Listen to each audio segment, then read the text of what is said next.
빅데이터 전문가 과정의 단장을 맡고 있는 윤희명입니다. 저희가 이거 과정을 시작한 게 5월 31일에까지 이제 6개월 다 됐는데 하고 보니까 6개월이 진짜 빨리 지나간다는 걸 다시 한번 느낍니다.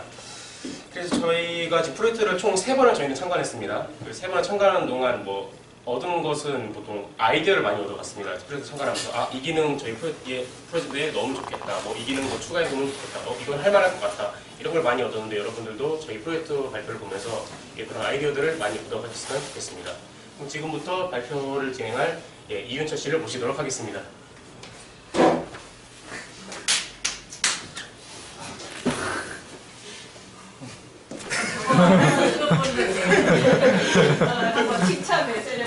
안녕하십니까. 이번 프로젝트에서 팀장을 맡게 된 이윤철이라고 합니다.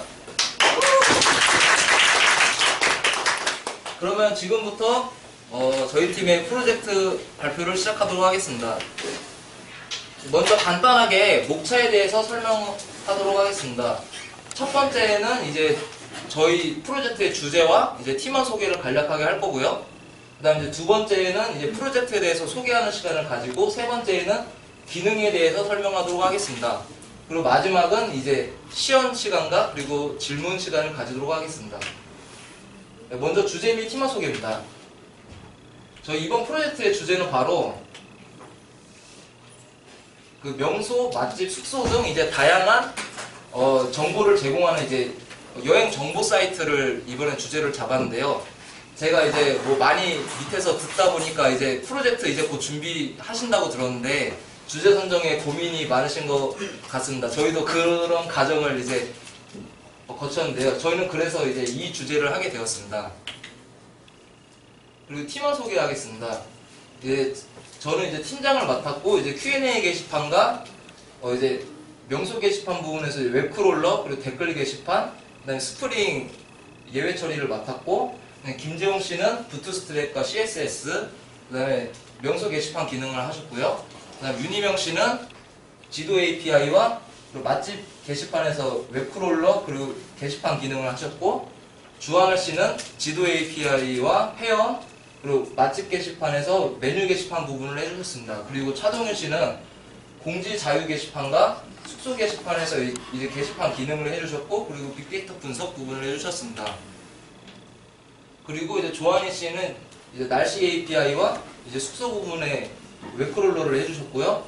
그 다음에 여기 이 사람은 지금 없는데 이제 회원 부분을 했습니다. 그다음 프로젝트 소개를 하도록 하겠습니다. 저희가 이번에 벤치마킹한 사이트는 투어팁스라는 사이트인데요. 그 투어팁스라는 사이트가 이제 들어가 보게 되면은 각 국가별 도시별로 이제 여행 정보를 담고 있는 사이트인데, 이제 저희가 하고자 하는 주제와 어느 정도 일치하는 게 있어서 이 투어팁스를 벤치마킹하기로 하였습니다. 여기 이 통계를 보면은 이 뒤쪽에 있긴 한데, 이게 서울이 이제 세계적으로 봤을 때 이제 방문객이 이제 많은 도시 중 이제 손꼽히는 도시라서 저희는 이제 서울을 중점적으로 다뤄보기로 했습니다. 그래서 저희 이제 프로젝트의 기획 의도는 서울의 다양한 명소, 맛집, 숙소 정보를 제공함으로써 사용자들의 여행 계획에 도움을 주는 그런 사이트를 만드는 게 이제 목적입니다. 이게 저희 사이트의 스토리보드인데요. 여기 저번 1차 프로젝트는 이제 상단, 중단, 하단 이렇게 심플하게 구성을 했는데, 이번에는 주고자 하는 정보가 좀 많기 때문에 좀 다양하게 구성을 했습니다. 첫 번째로 위에는 이제 메뉴 부분이 있는 헤더가 있고요. 그 다음에 이제 여행을 가고 싶게 만드는 그런 이제 사진들을 여기 슬라이더 형식으로 넣었고, 그리고 중간에는 통합 검색창이랑 그리고 빅데이터 분석 게시판이랑 그다음에 날씨 API를 넣어보았습니다. 그리고 여기 밑에는 이제 명소, 맛집, 숙소 외에 이제 서울에서 이제 열리는 축제 같은 것을 이제 홍보하는 그런 사진들을 넣어봤습니다. 그리고 맨 마지막에는 이제 광고 부분이고요. 이게 저희 사이트의 실제 메인 화면인데요. 여기 보이시는 부분, 여기 맨 위가 이제 메뉴 부분이고, 여기가 그 여행을 자극하는 사진, 그리고 여기가 이제 통합 검색창인데, 여기도 이제 슬라이더 형식으로 되어 있어서 옆으로 넘기면은 아까 앞에서 말했던 빅데이터 분석 게시판과 그리고 날씨 API도 여기 안에 들어 있습니다. 그리고 이게 슬라이더를 넘겼을 때 보이는 게시판인데요. 그리고 여기가 이제 서울에서 그 열리는 축제를 이제 간단하게 보여주는 부분입니다. 여기 하단 광고 부분이고요. 저희 프로젝트 일정입니다. 저희는 이번에 좀 하고자 하는 게 많아서 좀 오래 걸릴 것 같아서 일찍 시작을 했습니다. 그래서 처음에 1주차 때는 프로젝트 기획 및 주제 우리 역할 선정을 하였고 2주차 때는 세부사항 결정 및 프로젝트를 시작하게 됩니다. 그래서 이제 3주차, 4주차에는 이제 작업을 거쳐서 5주차 때 이제 취합 작업을 하게 되고요. 그리고 6주차 때는 이제 취합한 거를 이제 수정 보완하면서 발표 준비를 하게 됩니다. 이게 저희 프로젝트 개발 환경인데요. 하드웨어는 윈도우 8이고요. 그래서 사용된 언어는 파이썬, 아나콘다, 스프링 프레임워크, 자바, 자바스크립트, 오라클, jQuery, JSP가 있습니다. 이제 좀 더 구체적으로 가면 서버는 아파치 톰캣 9을 사용했고요. 사용된 툴은 이클립스 악시즌, 그다음에 카카오 API, 그다음에 SQL 디벨로퍼가 있습니다. 빅데이터 분석 시각화와 웹크롤링 하는 데는 파이썬 아나콘다를 사용하였고요. DB 설계는 오라클, 그리고 프로그래밍에는 스프링, JSP, jQuery, 자바, 자바스크립트를 사용했습니다. 그리고 이게 저희 이번 프로젝트의 테이블 설계도고요. 그리고 이 부분은 이번 프로젝트의 이제 클래스 다이어그램입니다. 다음은 이제 프로젝트 기능입니다. 1차 때 있었던 기능 중에서 없어진 기능은 이제 크게 이제 장바구니와 결제 시스템인데요.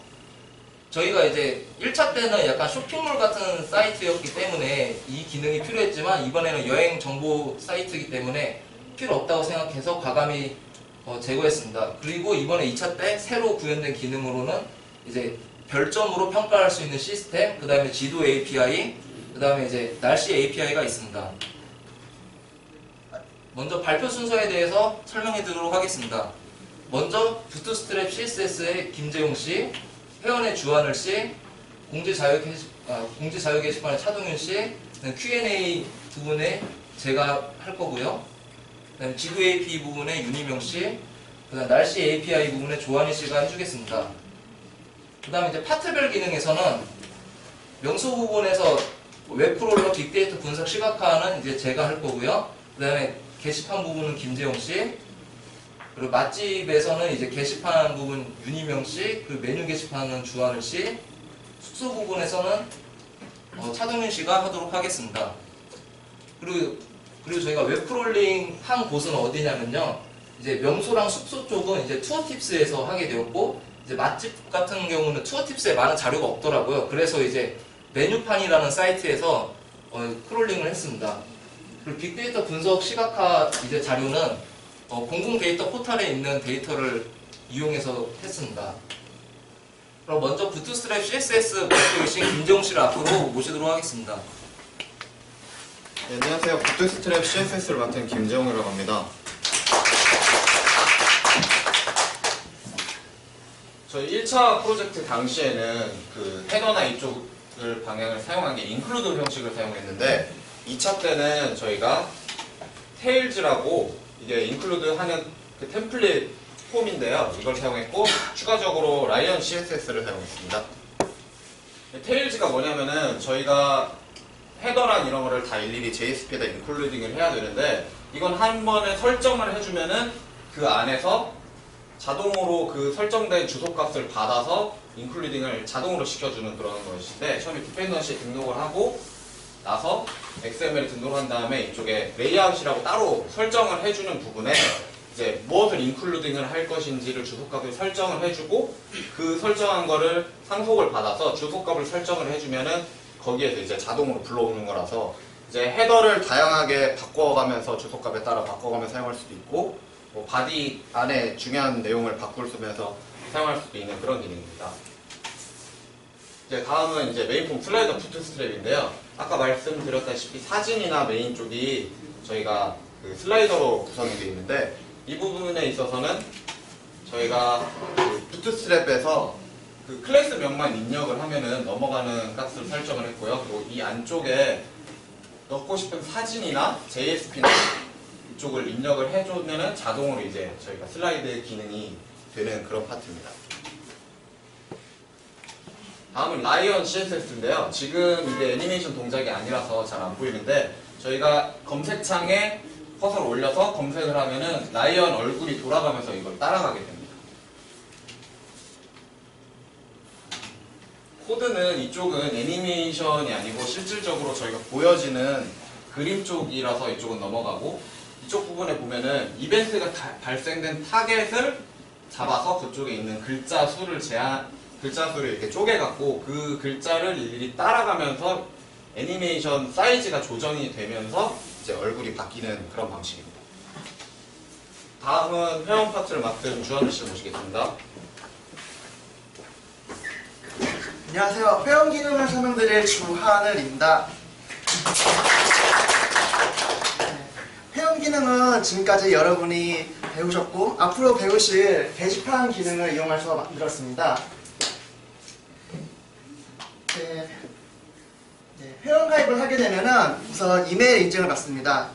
이메일을 입력해 주시면은 그 이메일로 인증번호를 보내고 그 인증번호를 통해서 이메일을 회원 가입을 할 수 있게 됩니다. 이제 회원 가입 시에도 여러분이 어떤 값을 입력할지 예측할 수 없기 때문에 미리 다 준비를 해놔야 됩니다. 중복된 아이디를 사용할 수도 있고 새로 고침을 한다던가 아니면 긴 아이디를 사용한다던가 하는 거를 미리 생각을 해서 이제 준비를 했는데요. 어떤 방법을 사용할지 고민을 하다가 가장 좋은 방법은 가장 간단한 방법이었습니다. 이 품문을 이용해서 하나하나 다 준비를 해놔서 여러분이 어떤 값을 입력하든 다 대응할 수 있도록 준비를 해놨습니다. 이제 다음으로는 공지사항 기능을 설명해 주실 차동윤 씨를 모시겠습니다. 안녕하세요. 공지사항과 자유 게시판을 맡은 차동윤입니다. 먼저 공지사항과 자유 게시판은 저번이랑 화면은 비슷하게 보이는데 이제 스프링을 이용한 방식으로 재구현을 하였고요. 이제 저번에 했던 검색과 페이징 리스트를 구현했습니다. 추가된 기능으로는 이제 공지 종료일이 추가됐는데요. 이제 엔드데이트 칼럼을 추가해서 이제 공지 기간에 맞게 유저들이 글을 볼 수 있게 설정을 했습니다. 자유 게시판은 그 공지사항과 베이스는 같이 설정을 했고요. 추가 기능은 이제 댓글을 추가해서 유저들이 기능을 이용할 수 있게 구현했습니다. 다음은 Q&A 게시판에 이훈철 씨가 소개하겠습니다.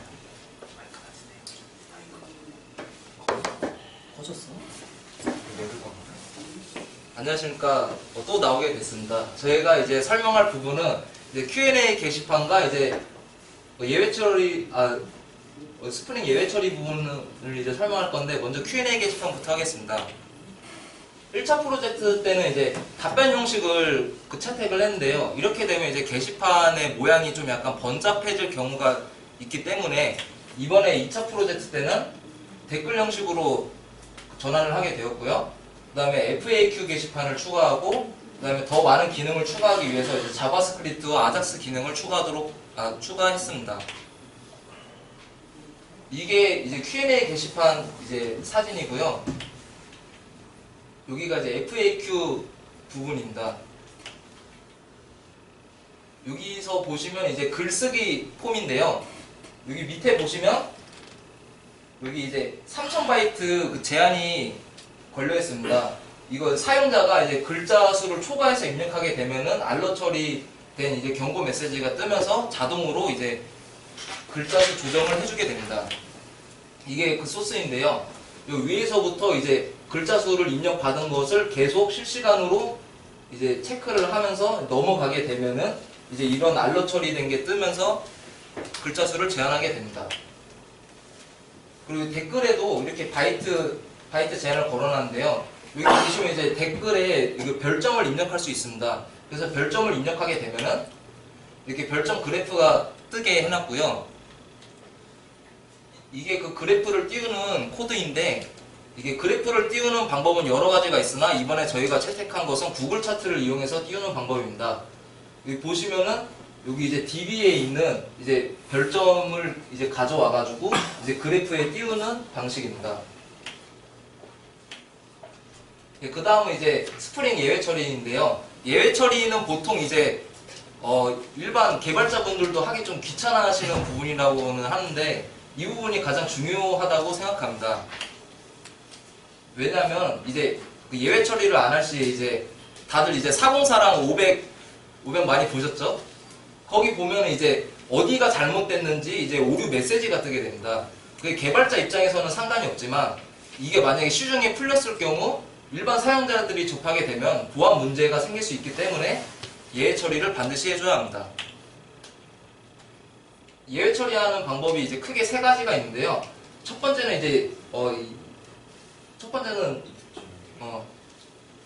익셉션 핸들러를 사용하는 방법이고요. 두 번째는 이제 컨트롤러 어드바이스를 사용하는 방법, 그리고 마지막은 이제 리스폰스 스테이터스를 이용하는 방법입니다. 먼저 첫 번째는 이제 기존의 이제 컨트롤러에 여기 어노테이션 익셉션 핸들러를 추가해 주시면 되는데요. 지금 이제 여러분들이 스프링 진도를 나가는 걸로 알고 있는데 그러면 이제 보통 컨트롤러 부분에서 기능을 주려면은 리퀘스트 매핑을 하잖아요. 근데 이거 대신에 이거를 써주면은 예외 처리를 할 수 있습니다. 근데 이거의 문제점은 컨트롤러마다 작성을 해줘야 되기 때문에 그런 번거로움이 좀 있습니다. 그래서 저희는 이번에 두 번째인 컨트롤러 어드바이스를 사용했는데요. 이것은 이제 별도의 그 예외 처리를 하는 이제 컨트롤러를 따로 만들어서 그쪽에서 이제 처리를 해주는 방식입니다. 그리고 마지막은 이제 예외 처리 방법이라고 하긴 좀 뭐하지만 이거는 이제 개발자가 미리 이거를 다 세팅을 해놨는데 그럼 오류 메시지를 볼 수가 없잖아요. 그래서 이것을 사용하면은 이제 오류 메시지를 띄울 수 있습니다. 그리고 보통 가장 많이 뜨는 오류로는 이제 뭐 404, 500, 아니면 400, 뭐 403 오류가 있습니다. 그래서 저희는 이 오류들을, 이 자주 발생하는 오류들을 이제 각각 에러 페이지를 따로 이제 지정을 해줘가지고 이 에러가 발생할 경우 이쪽 페이지로 각각 보내게 처리를 했고요. 이 외에 에러가 발생할 수도 있으니까 그 외의 에러는 이제 그것을 통달하는 JSP로 보내게 그 처리를 해놨습니다. 이게 그 별도로 이제 처리된 컨트롤러 부분이고요. 이렇게 들어가면 404가 뜨면은 이렇게 에러 페이지가 뜨게 됩니다. 네, 그 다음은 지도 API를 하시는 윤희명 씨를 앞으로 보시도록 하겠습니다. 지도 API 이어서 설명드리겠습니다. 이 지도 API가 그 구글 쪽 있고 그 네이버 쪽이고 카카오 쪽이 있는데 저희는 카카오를 선택한 이유가 카카오가 설명이 굉장히 쉽게 되어 있습니다. 거의 컨트롤 V 갖다 붙이고 거기가 저희가 쓸 것만 수정하면 되는 수준으로 설명을 해놨기 때문에 카카오 API를 사용했고요. 지금 보고 계신 거는 이제 어떤 걸 검색을 했을 때 이제 리스트가 뜨면은 요거 나와 있는 주소를 가지고서 위도 동도 좌표를 이제 카카오 웹웨이터를 얻은 다음에 이걸 띄우는 겁니다. 이거를 간단하게 설명드리겠습니다. 아까 보신 건 위치랑 그리고 가게 명이 위에 떠 있었었는데 그러기 위해서 이제 자바단에서 JSP로 이제 주소하고 그 이름을 받게 됩니다. 요거 JSP에서 잡아 선언해가지고 어드레스하고 그 다음에 가게 명을 받아가지고 이거를 이제 계열에 저장한 다음에 이거는 이제 카카오 웹에서 거의 그대로 가져온 거고 이제 제가 쓸 것만 수정한 부분입니다. 아까 위에서 받은 어드레스를 이제 여기 자바스크립트 배열로 넘겨주고 그 다음에 여기 맨 위에는 요거는 웹 아이디가 div인 곳에 이제 맵을 띄우겠다라는 겁니다. 이건 위치 잡아주는 거고 이건 기본 좌표인데 이건 기본 좌표는 어차피 결과가 있으면은 상관없기 때문에 결과가 있으면은 이제 상관없고 결과가 없을 경우에는 이제 요거 같은 경험기술 개발은 좌표로 잡아놨습니다. 그 다음에 이걸 이제 폼으로 돌려가지고 이제 지금 두 개 있죠? 여기 설정한 두 번을 돌려가지고 하게 되고 그리고 요 파트가 이제 주소 좌표를 검색해가지고 그다음 미도 공들을 얻어내가지고 최종적으로 이쪽에다가 가게 명을 띄우는 이 HTML 언어를 넣게 되는 것입니다. 다음은 조아리 씨가 날씨 API 기능을 설명하겠습니다. 네. 이어서 날씨 API 기능 설명드리겠습니다. 제가 처음에 그 기상청이 제일 얻어오는 정보가 양이 빨라서 기상청을 사용하려고 했는데, 기상청은 날씨, 온도를 따로 받아올 수 있지만 같이 받아오게 됐을 경우에는 JSP로 불러왔을 때 크로스 도메인이라는 오류가 생깁니다. 그 크로스 도메인 오류는 기상청과 저희 그 컴퓨터 서버 간의 포트가 달라서 생기는 오류인데요. 그것 대신에 이제 외국에서 조금 느리지만 받아올 수 있는 사이트인 오픈 웨더 API를 받아왔습니다. 아까 지도와 같이 위도와 경도를 받아온 뒤 API 번호를 집어넣게 되면은 이런 식의 제이슨 파싱을 할 수 있습니다. 제이슨 파싱을 하게 되면은 이렇게 그 날씨, 그리고 지금 날씨가 어떻게 자세히 나와 있는지 나오게 됩니다. 이 제이슨 파일을 버퍼 리더로 읽어드린 다음에 변수에 이 값에 어떤 것을 읽어드릴 것인지 버퍼 리더로 설정을 한 뒤에 값을 넣어줬습니다. 그리고 온도는 이제 화씨이기 때문에 다시 화씨를 섭씨로 다시 돌려오는 함수를 추가를 했습니다. 그리고 세로 고침을 했을 때 내가 세로 고침이 됐는지를 확인하기 위해서 칼렌더 함수를 썼습니다. 그리고 API에서 기본적으로 제공하는 아이콘이 있지만 그 아이콘은 다 받아서 압축을 풀어서 이미지도 저장을 해야 되기 때문에 저는 그 대신에 CSS 폰트를 받아서 웹 아이콘 폰트를 받아서 이 클래스 함수만 적용시키게 되면은, 클래스 명만 적용시키게 되면은 그 아이콘이 뜨게 만들어 놨습니다. 이 번호 숫자 같은 경우에는 그 아까 제이슨 파싱을 했을 때 날씨에 딸려오는 ID 번호입니다. 다음은 출력 파트인데요. 그 컨트롤러에서 제가 넣어둔 그 밸류 값을 다시 날씨, 온도, 지역으로 다시 표현을 하겠습니다. 네, 이게 그 CSS를 붙이는 링크고요. 만약에 제가 그 아이디 500이 떴을 때 그 WI day sunny before를 그 검색하게 만들어서 이 그 클래스를 출력하게 됐을 때 이 코드를 넣어라 해서 아이콘이 출력이 되게 됩니다. 출력 화면입니다. 다음으로 명소 웹크롤러를 이어서 설명하시겠습니다. 안녕하십니까, 또 나왔습니다. 이번에는 명소 게시판에서 이제 웹크롤러랑 빅데이터 분석 시각화 부분에 대해서 설명하도록 하겠습니다. 먼저 이번에 웹크롤러에서 사용한 라이브러리는 이제 셀레니움이라는 건데요. 그 혹시 수업 시간에 그 웹크롤링 이제 배우셨습니까? 다들? 안 배우신 것 같고요. 아마 배우시게 되면은 리퀘스트를 이용해서 이제 저희는 수업 시간에 배웠는데, 리퀘스트를 이용할 경우 이제 사이트에 보면 이제 보안이 좀 강하게 걸려 있는 곳은 그 라이브러리를 이용해서 이제 긁을 수가 없습니다. 그래서 이제 셀레니움을 채택하게 되는데, 셀레니움은 뭐가 다르냐면은 이거는 이제 직접 제가 이제 크롬 드라이버를 다운받아서 이제 크롬 창을 이제 원격 조작할 수 있게 하는 그런 라이브러리입니다. 이게 그 소스를 이제 저장하는 거고요. 처음에 시작 페이지를 설정해주면은 크롬이 알아서 돌아가서 그 사이트로 들어가서 제가 시키는 대로 이제 어디 찍고 긁어오고를 이제 다 하게 되는데, 긁어오려면 사이트 이게 소스가 있어야 되잖아요. 그래서 이게 소스를 저장하는 방식이고요. 그리고 여기서는 이제 리퀘스트 부분에서는 이제 뭔가를 이제 찾을 때는 find all을 사용하게 되는데, 셀레니움에서는 이제 find elements by 하고 이제 뭐 id가 될 수도 있고 클래스 네임일 수도 있고 이렇게 다양하게 찾을 수 있습니다. 그리고 여기서는 이제 저희 수업 시간에 배운 내용을 토대로 한 건데, 이제 저희가 이제 따오고자 하는 정보를 여기 변수에 담아놓은 거고요. 그리고 이거는 이제 담아놓은 변수를 이제 인서트문으로 저장을 해서 이제 텍스트에 이제 저장을 하게 하는 방식입니다. 원래 DB에도 바로 넣을 수 있지만 그렇게 되면은 팀원들 간에 DB 공유가 어렵기 때문에 인서트문으로 아예 다 저장을 해놓고 나중에 합칠 때 그냥 이것만 오라클에 넣고 F5를 누르면은 이제 다 들어가게 되어 있습니다. 이게 저희 빅데이터 분석하고 시각화를 한 부분인데요.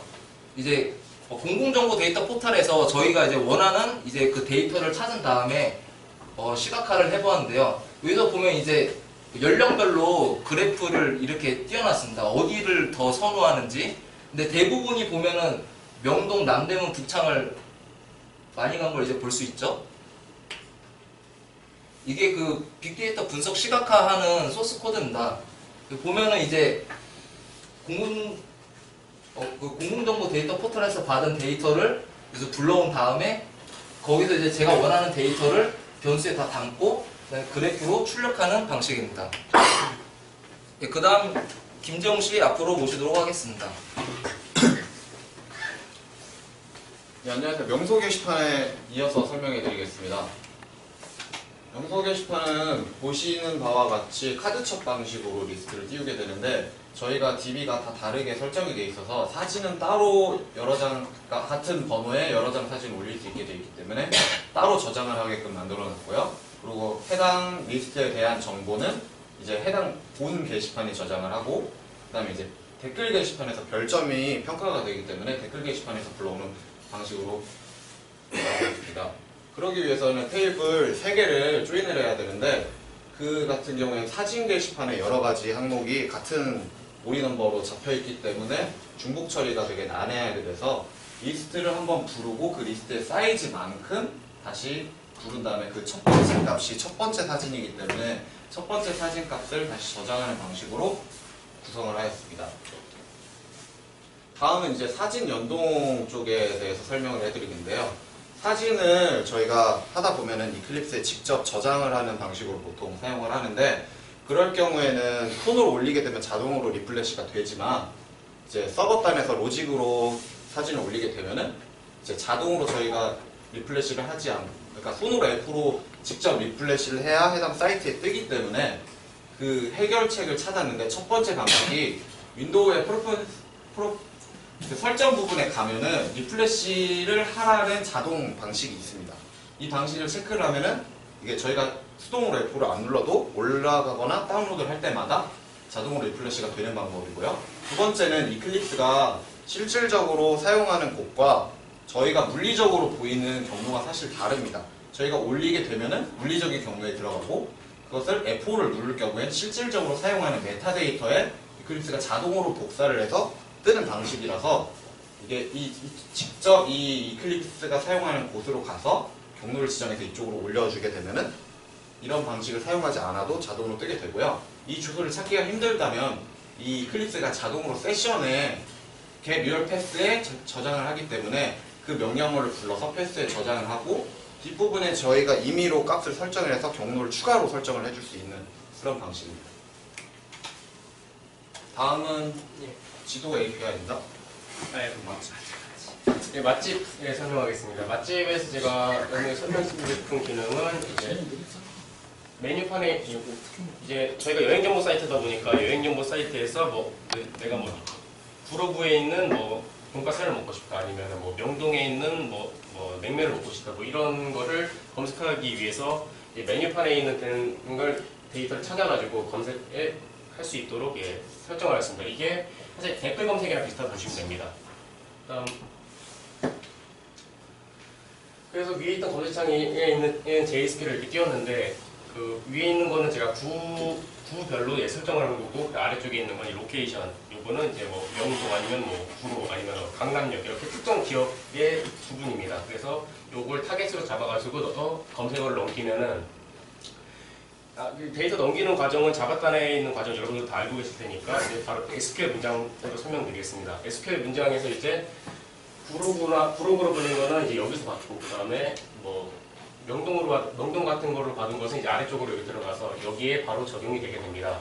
적용했을 때 이제 음식 명령 검색어가 일로 들어가고 그리고 이제 메뉴판 테이블이랑 그 가게 정보 테이블이 분리가 되는데 요거는 이제 여기서 두 개를 비교해 주게 됩니다. 이게 보시면 코드로 되어 있는데 보통 댓글이라든가 아니면 뭐 이미지 같은 게 전부 다 올인원으로 적혀 있을 텐데 저희 거 같은 메뉴판에서 그러니까 다른 곳에 메뉴판에서 가져왔기 때문에 이게 두 개를 연결한 연결고리 올인 넘버를 저희가 알 수가 없습니다. 왜냐면은 인서트를 해봐야 되니까요.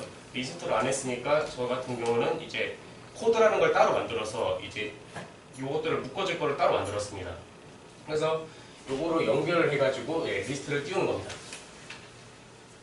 다음은 별점 입력입니다. 별점 입력은 상당히 쉬운 건데 일단은 여기서 지금 4.0이 1.7, 176명 참여로 되어 있는데 이제 3점을 해서 평가를 하게 되면은 별점이 이렇게 4.0에 170명 참여로 바뀌게 되고 그리고 평가에 감사드립니다. 그리고 한 번 더 참여하게 되면은 중복 처리해가지고 이미 평가했습니다 메시지를 띄우게 됩니다. 이 과정은 이제 이건 레이블로 되어 있는 겁니다. 레이블의 특수리만 씌운 게 별점 모양으로 나오게 되는 건데 레이블에서 이제 레이팅 네임에다가 value 5점, 4점, 3점, 2점, 1점을 담아가지고 데이터를 넘기게 되면은 데이터를 넘기게 되면은 이제 확인되는 값을 이제 SQL 현장에 적용하게 됩니다. 여기서 레이팅 스타에서 이제 5, 4, 3, 2, 1을 또 판정을 해가지고 이제 여기서 바꾸게 되는데 요거 같은 경우에는 평점 같은 경우에는 별점의 총 합과 그리고 별점 참여자 수를 나눠가지고 체크하게 되고요. 나머지는 이제 올라가는 값만 이제 추가해주는 겁니다. 이 다음 메뉴 게시판은 주하는 씨가 이어서 진행하도록 하겠습니다. 네, 메뉴 게시판을 만들면서 가장 신경 썼던 점은 수많은 가게들이 지닌 메뉴들을 원하는 카테고리에 맞춰서 보여주는 점이었습니다. 이 데이터베이스에서 가져온 몇 개가 있을지 모르는 데이터들을 활용하기 위해서는 아이디어가 필요했는데 제가 사용한 아이디어는 이제 태그에 변수를 넣어서 사용하는 방식이었습니다. 그래서 변수를 넣어서 이 변수에서 원하는 값만 발췌를 해서 활용을 했습니다. 이렇게 만들어서 이제 깔끔하고 간단하게 만들 수가 있었습니다. 다음은 숙소 게시판을 설명해 줄 차동현 씨를 모시겠습니다. 숙소 게시판은 크롤링한 데이터를 이제 입력을 받아서 그 리스트에 맞게 이미지와 숙소명 그리고 주소, 별점, 조회수 이렇게 출력을 했습니다. 3세 보기 상단인데요. 여기서 이제 글에 달린 리뷰의 평균을 내서 실시간 별점을 구현했고 DB에서 받아온 정면 별점을 구현했습니다. 이제 하단 부분에는 이제 통합 기능인 지도 기능과 별점 그래프 그리고 댓글 기능을 추가했습니다. 여기는 이제 메인 단에서 리스트를 구현했는데 앞에 이거는 평점 순으로 3개를 불러오는 리스트고 옆에는 이제 랜덤으로 숙소를 추천해주는 리스트를 만들었습니다. 위에서 AVG와 랭킹을 이용해서 평점 순으로 3개를 뽑아냈고 하단에 아까 추천 리스트는 이제 오라클의 랜덤 기능을 이용해서 추천 리스트를 뽑았습니다. 다음은 프로젝트 시연을 하겠습니다. 예, 프로젝트 시연하겠습니다. 먼저 이게 저희 메뉴 처음에 그 메인 화면인데요. 이 상단에 아까 말씀드렸다시피 사진들을 슬라이드 바로 넣어서 표현을 했고요. 그리고 먼저 로그인 먼저 하겠습니다. 처음에 회원 가입을 하게 되면은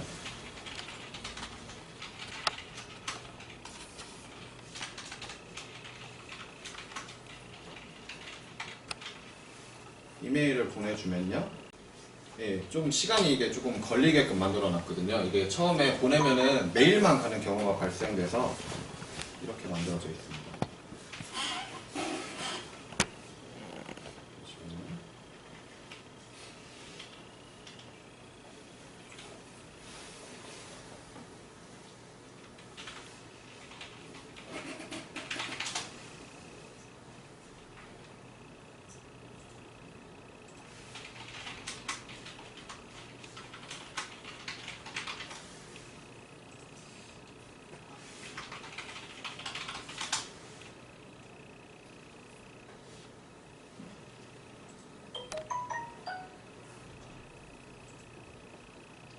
이게 지금 저에게 보내준 이메일 인증번호거든요. 지금 잠시만요. 이제 이 인증 코드가 오는데 이 인증 코드를 복사를 해서 직접적으로 붙여넣게 되면은 회원 가입을 진행할 수 있게 됩니다. 비밀번호 같은 경우에는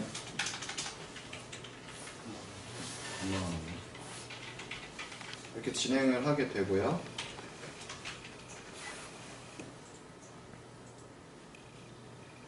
회원 가입을 하면은 다시 로그인을 하게 됩니다. 이제 회원 가입을 하면 상단 부분에 이렇게 회원 정보를 수정을 할 수 있는 페이지가 있는데 이 부분에서 비밀번호를 입력을 해주고 변경을 하게 되면은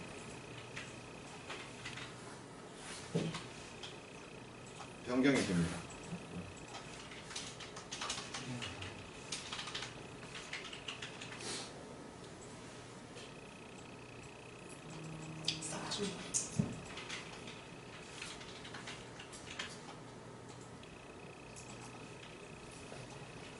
예, 이 밑에 자동으로 변경된 값을 보이시죠? 그리고 여기서 탈퇴를 누르게 되면은 다시 비밀번호를 입력을 해야 됩니다.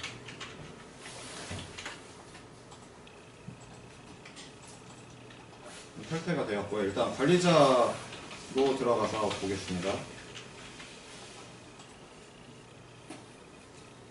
네, 관리자로 들어오게 되면은 회원 쪽에 아까 회원 정보 보기가 있지만 이제 회원 관리 페이지가 나옵니다. 아까 설명을 했다시피 이쪽에서 이제 회원을 한꺼번에 이렇게 수정을 할 수 있거든요.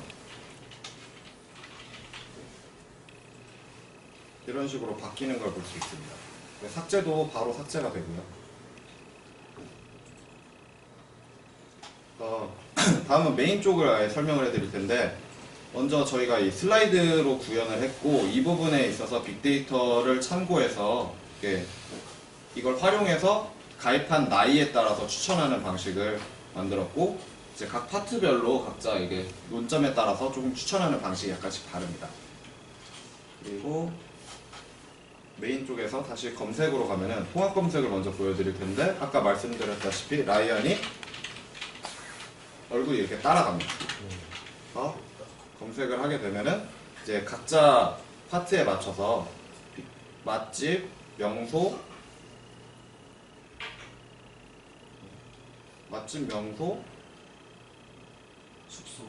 숙소 부분이 뜨게 되는데요. 이 숙소 말고 먼저 맛집 먼저 보겠습니다. 맛집을 보게 되면은 이렇게 자동으로 저희가 크롤링해서 넘어온 데이터가 있고요. 아까 보였다시피 평가를 한번 해보겠습니다. 4.38에 156이고요. 4.39에 157로 바뀌어 있고 다시 평가를 하게 되면은 이미 평가를 했다고 해서 올라가질 않습니다. 그리고 메뉴 부분에는 이런 식으로 메뉴를 누르면 자동으로 인식이 되고 검색할 때도 메뉴 부분을 통해서 검색을 할 수도 있습니다. 그리고 관리자 기능으로서는 이제 메뉴를 수정이나 삭제를 할 수 있고요.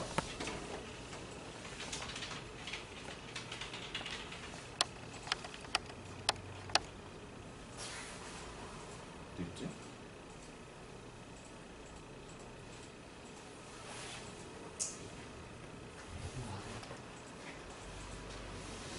잠시만요. 이게 찍어야지 기타 쪽에서 항목별로 나와야 나오는 파트라서 약간 지연됐습니다. 그리고 삭제도 바로 적용이 되고요. 그래서 아까 보였다시피 별점을 평가를 하는 사람 수가 집계가 되고 그래프로 나타나게 됩니다. 이쪽은 이제 댓글을 저희가 크롤링해서 갖고 와서 같이 별점이랑 같이 넣는 부분이고요. 제가 평가를 아까 했기 때문에 지금 작성은 안 됩니다. 그리고 이거를 수정을 해보겠습니다. 수정 같은 경우에는 시간을 바꿔볼게요. 다른 것도 되지만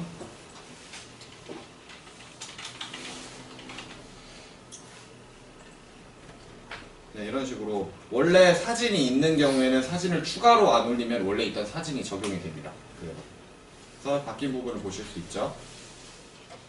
그럼 글을 한번 작성을 해보겠습니다.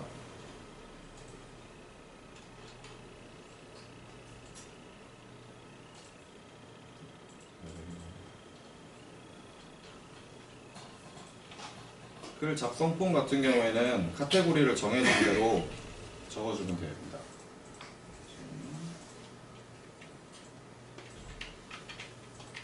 주소 같은 경우에는 경영기술개발원으로 할 거고 일단은 카테고리는 없기 때문에 카페로 하겠습니다.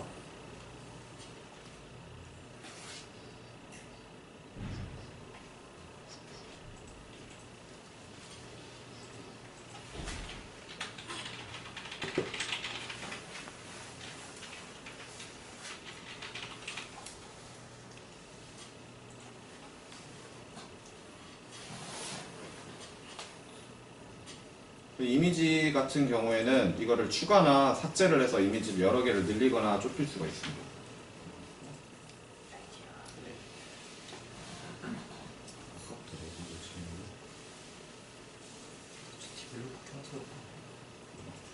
네.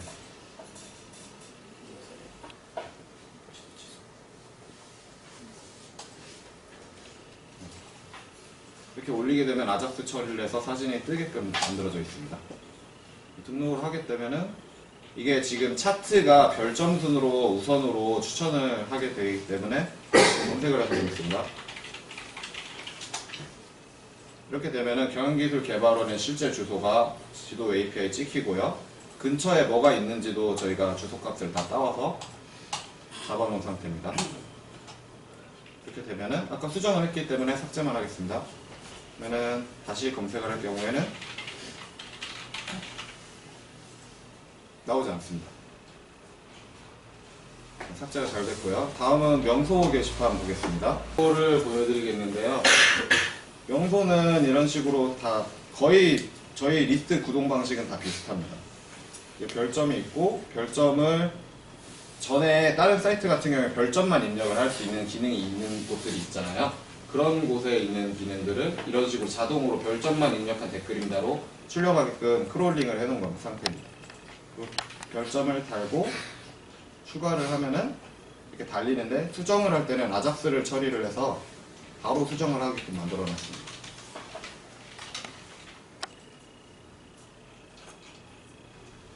적용한 것이 보이시죠? 그리고 삭제도 바로 처리가 됩니다.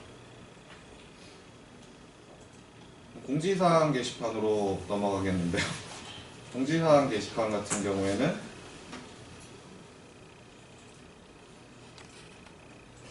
이렇게 회원 작성 부분이나 폼들은 거의 비슷합니다.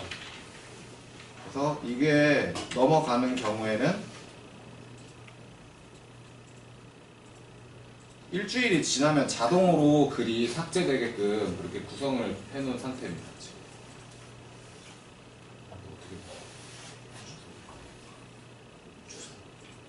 이게 자유 게시판 같은 경우에도 똑같이 댓글이 다 구현이 되어 있고요. 이제 Q&A 게시판 같은 경우에는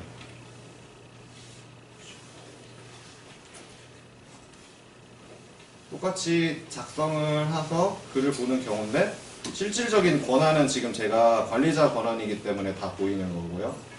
안 되는 부분, 삭제나 이런 부분은 같은 경우에 해당 아이디랑 그레이드가 맞지 않으면 삭제가 되지 않는 그런 방식으로 구성되어 있습니다.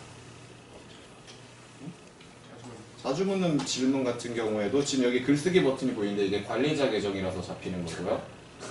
이게 FAQ 이렇게 해서 세 가지 질문이 구성되어 있는데 이거를 들어가서 보게 되면은 이제 봅니다. 그래서 이것도 수정 삭제도 관리자 계정이라고 볼 수 있습니다.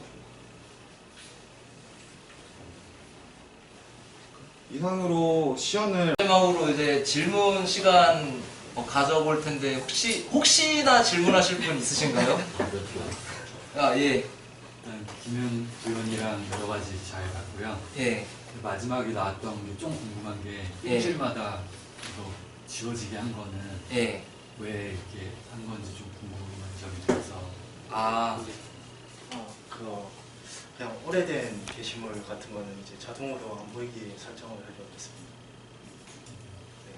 공지 같은 경우에는 기간이 있는 경우 있잖아요. 만약에 언제부터 언제까지 점검입니다. 이런 게 떠 있으면은 그게 계속 남아 있는 것보다는 지워지는 게 맞다고 보니까 일주일이라고 지금 말씀을 처음에 제가 드렸는데 일주일이 아니고 기간 설정을 할 수 있습니다. 이거 그냥 개인적으로 궁금한 거라서. 아 예. 그럼 또 혹시나 또 있으신 분 있나요? 역시 또 있습니다. 아 예. 저는 그 이메일 인증 보낸 게 아주 재밌는데요. 예. 이메일 인증 보낼 때도 인증할 수 있는 그런 것 좀 간단하게 설명 좀 해주시면 좋을 건데요. 어떻게 그 보냈는지. 요 이메일 기능은 네, 인터넷을 검색하면은 아주 잘 나와 있습니다. 보내는 그 숫자가 네. 계속 고정적인 게 아니라 랜덤하게 그 숫자는 네, 숫자는 포문으로 해가지고 이제 그 임의의 이제 자릿수를 이제 본인이 설정할 수 있는 사용자가 할 수 있는데 지금 저희는 이 인증번호를 4자리로 해놓은 거고 더 늘릴 수도 있고 그리고 각 자리마다 포문으로 이제 반복문을 돌려서 이제 임의의 번호를 이제 발송하게 되는 겁니다. 예, 맞습니다. 또 혹시 있으신가요? 이번엔 정말 없는 걸로 알고 그러면 발표를 여기서 마치도록 하겠습니다.